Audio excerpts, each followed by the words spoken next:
Yo, Bon James nga pala ang pangwalong hurado ni Enigma sa mga high stakes na laban sa labang Lip Cram versus Katana ngayong Isa Buhay 2025. So round 1, Katana.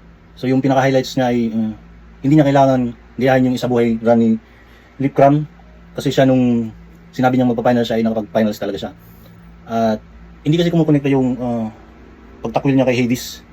Siguro na at biglang naging masamang Jesus siya kasi siguro naisip niya na si Lip Cram ay si Kratos kaya matatalo talaga siya kaya magiging masamang Jesus na lang siya. At yun nga, si Lip Cram,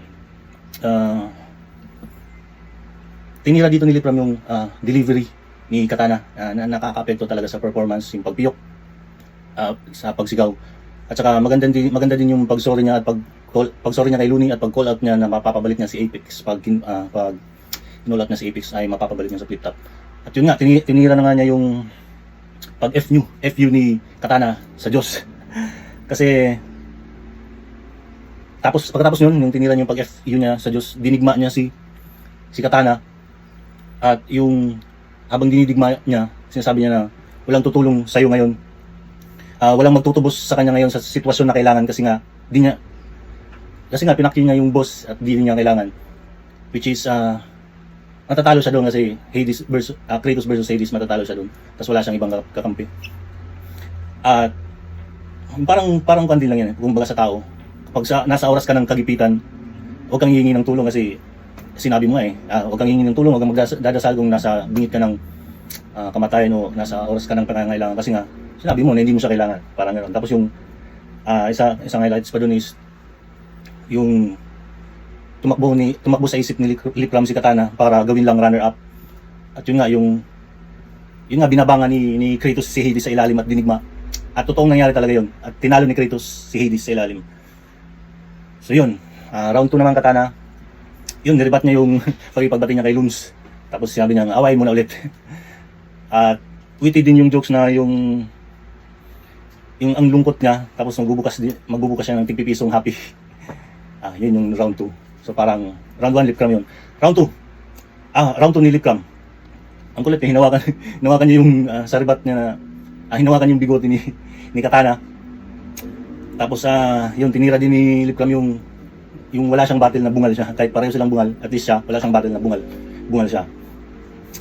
Tapos yun, sinabi din niya na kaya pala malakas si Katana sa kahit anumang panahon kasi nagbabattle siya kahit umulan o umambon. At yun nga, yung kay Benji Rayala at Dennis, kung paramihan ng sundot, maganda din yun. Tapos wala mang title si Lip Cram, ay may puso siya ng kampiyon dahil panalo niya mga battle niya sa buhay, yung mga personal na buhay, kaya sinasabi niya na siyang mas malakas sa kahit anumang panahon. Yun, so sa round 2, mas marami pa rin si Lip Cram. So doon pa lang, round 1, round 2, Lip Cram na. Round 3, ito pareho nilang hindi masyadong, hindi malakas na round.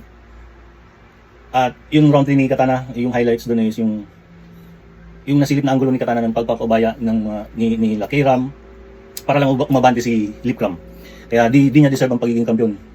Tapos may nakita din niya na yun, ganito kunin yung panalo na hindi hiningi. Yun. Round 3 ni Lip Cram. Tinira niya dito yung pagiging crab mentality ni Katana na ginagawang negatibo ang mga positibong karakter ng kalaban.